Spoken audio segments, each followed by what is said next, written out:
کبھی اے حقیقت منتظر نظر آ لباس مجاز میں کہ ہزاروں سجدے تڑپ رہے ہے میری جبین. السلام علیکم ورحمۃ اللہ وبرکاتہ. یا علی علیہ الصلوۃ والسلام. مدد صاحب زمان ہم سب کے وارث ہوں. بادشاہ ہمیشہ ایک اور واقعہ لے کر حاضر خدمت ہوئے اور ماشاءاللہ جس انداز میں آپ یہ واقعات کو لے کر چل رہے ہیں، ہم سب آپ کو مل کے خراج عقیدت پیش کرتے ہیں، خراج تحسین پیش کرتے ہیں. جس انداز سے ماشاءاللہ آپ یہ واقعات لے کے چل رہے ہیں تو یہ ایک بہت بہترین انداز ہے لوگوں میں محبت صاحب زمان اجل اللہ فرج شریف کو بیدار کرنے کا، سوئے اور غفلت مارے لوگوں میں ہمت دلانے کا، اور خاص طور پہ جن کی آسیں ختم ہو گئی ہوں، جن کی امیدیں ختم ہو گئی ہوں، اور جو یہ سوچتے ہوں پتہ نہیں کیا ہوگا، پتہ نہیں کیسے ہوگا، پتہ نہیں ہوتا بھی ہے یا نہیں ہوتا، مایوس لوگوں کے لیے امید کی کرن صاحب زمان اجل اللہ فرج شریف کی ذات گرامی قدری ہیں. تو مولا کی ملاقات کے واقعات ماشاءاللہ ہماری کافی کتب میں، ہماری لائبریریوں میں، ہمارے علماء عرفاء ماشاءاللہ ذاکرین جو محو تحقیق رہتے ہیں، ان کی میں نے کتب الماریوں میں دیکھا. ماشاءاللہ انہوں نے بھی ہر ایک نے اپنے اپنی جگہوں پہ جو بکس رکھی ہیں ان میں ضرور صاحب زمان کی زیارت کے حوالے سے کتب موجود ہے، اور ہماری کتب خانوں میں تو آسانی سے مل جاتی ہے. اور آج کل تو سوشل میڈیا کا دور ہے، گوگل پہ آپ ایک جملہ لکھیں ملاقات امام زمان، 20 کتابیں آپ کے سامنے آ جائیں گی، پرشین میں بھی آ جائیں گی، انگلش میں بھی آ جائیں گی، اردو میں بھی آ جائیں گی، اور آپ کی عربی میں بھی آ جائیں گی. تو اسی ضمن میں آج جو واقعہ میں آپ کی خدمت میں پیش کرنے لگا ہوں، یہ اپنی مثال آپ واقعہ ہے. آقا محسن کے نام سے ایک شخصیت ہے. یہ کہتے ہیں جب حجاز کی سرزمین پر شریف علی کی حکومت تھی، میں اس زمانے میں مکہ مکرمہ گیا. پہلے سے ذہن میں تھا کہ اعمال حج بجا لاتے وقت حضرت بقیت اللہ اجل اللہ فرج شریف تشریف لائیں گے. یہ تو ہم سب جانتے ہیں، معصوم کا فرمان بھی ہے. حج کے موقع پر سرکار ختم مرتبت صلی اللہ علیہ وآلہ وسلم کا لخت جگر ضرور تشریف لاتے ہیں.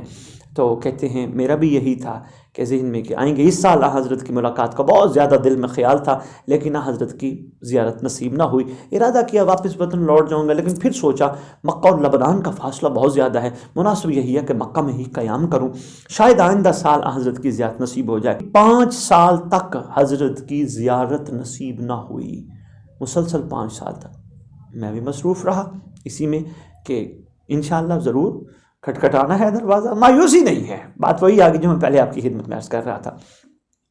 اس مدت میں مکہ مکرمہ کے حاکم شریف علی کے ساتھ واقفیت ہو گئی، اور کبھی کبھار اس کے پاس آتا تھا. وہ مکہ کے سادات میں سے تھا، اس کا مذہب بھی یہی تھا. اب میں ایک چھوٹی سی بات یہاں عرض کرنا چاہتا ہوں. اگر فرض کرو کسی طلب میں، اور وہ طلب ہی خاص سے صاحب زمان ہو، اور تھوڑی سی دیر ہو جاتی ہے اور سرکار کے حوالے سے کوئی گفتگو ہونا شروع ہو جائے یا کسی نہ کسی انداز میں مصروف رکھا جا رہا ہو، تو یقین کر لینا، مایوس نہیں ہونا. یہ بھی امام کوئی سبب بنا رہے ہوتے ہیں، یہ بھی مولا ہمارے لیے کوئی راستے بنا رہے ہوتے ہیں اپنی ذات تک لے آنے کے لیے. آخری سال میں جب اعمال حج انجام دیے تو پھر بھی اسی طرح خیال آیا کہ شاید اس سال بھی زیارت سے محروم رہ جاؤں. اس بے قراری اور حالت سے بچنے کے لیے میں مایوسی آ گئی. پھر تھوڑی سی مکہ کی طرف ایک بلند پہاڑ پر چلا گیا. جب پہاڑ کی چوٹی پر پہنچا تو دیکھا یہ تو بڑی سرسبز ہے، اس جیسا سبزہ کبھی دیکھا نہیں تھا. ذہن میں سوچا اتنے عرصہ یہاں قیام کیا، 5 سال قیام کرتے ہوئے ہو گئے، کبھی میں تو اس طرف آیا ہی نہیں، دوران سحر و سیاحت بھی کبھی نہیں آیا. جیسے وہ پہاڑ کی چوٹی سے اس چمنزار سبزہ کے درمیان پہنچا تو دیکھا وسط میں خیمہ نصب ہے، اس کے نیچے کچھ لوگ بیٹھے ہیں.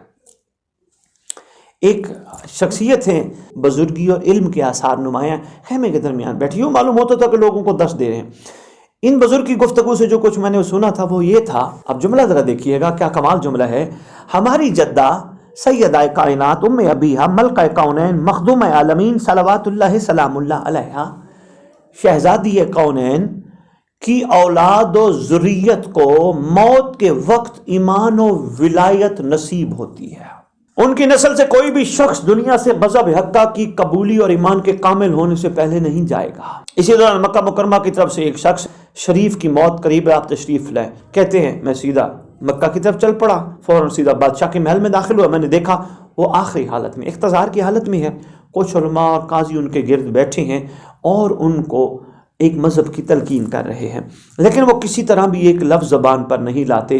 اور ان کا بیٹا ان کے بستر پہ پریشانی کے عالم میں بیٹھا ہے. اچانک میں نے دیکھا جو شخصیت جو آقا خیمے میں درس دے رہے تھے وہی آقا دروازے سے داخل ہوئے اور شریف کے سرانے آ کر بیٹھ گئے. مجھے یہ معلوم تھا کہ انہیں صرف میں تنہائی دیکھ رہا ہوں، اس لیے میں ان کی طرف دیکھتا تھا، لیکن دوسرے لوگ ان سے غافل تھے. مگر مجھ پر ایسی ہیبت طاری ہوئی کہ میں انہیں سلام کرنے کی طاقت تک نہیں رکھتا تھا اور نہ ہی میں اپنی جگہ سے حرکت کر سکتا تھا. انہوں نے اپنا رخ انور شریف علی کی طرف کیا اور فرمایا قل، کہو اشہد اللہ الہ الا اللہ. شریف نے کہا اشہد اللہ الہ الا اللہ. انہوں نے کہا قل اشہد ان محمد الرسول اللہ. تو انہوں نے کہا قل اشہد ان محمد الرسول اللہ. انہوں نے کہا کہو قل اشہد ان علی حجت اللہ. تو شریف نے کہا اشہد ان علی حجت اللہ. وہ بزرگوار اسی طرح ایک امام حق کا نام لیتے جاتے تھے.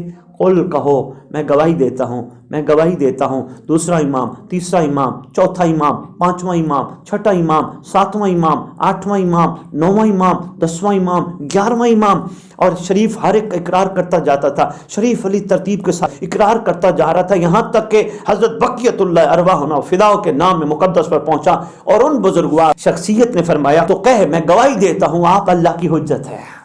شریف نے کہا میں گواہی دیتا ہوں. اس موقع پر مجھے معلوم ہوا کہ مجھے 2 مرتبہ حضرت بقیت اللہ العظم اجل اللہ فرج شریف کی زیارت نصیب ہوئی، لیکن افسوس ہے کہ اس طرح میری قدرت سلب ہو گئی کہ حضرت سے بات کرنے اور اظہار عقیدت کی طاقت نہ تھی. 1371 قمری شام میں دنیا سے گئے ہیں. یہ جو واقعہ 1371 قمری میں. اب یہاں دیکھیے گا، اب جہاں تک جب تک وہ خود نہ چاہیں کچھ نہیں ہو سکتا. وہ کہتے ہیں میرا دل تھا، افسوس کر رہا تھا کہ میں مولا سے بات نہیں کر سکا. تصرف ہے، وہ نہیں چاہ رہے تو کسی کی جرت ہے کوئی بات کر سکے. ہاں وہ چاہیں تو بات بھی ہو سکتی ہے، وہ چاہیں قدم بوسی بھی ہو سکتی ہے، وہ چاہیں طویل ملاقات بھی ہو سکتی ہے، وہ چاہیں تو کیا نہیں ہو سکتا. ہاں مگر ہماری بھی اس میں کوئی نہ کوئی چاہت ضرور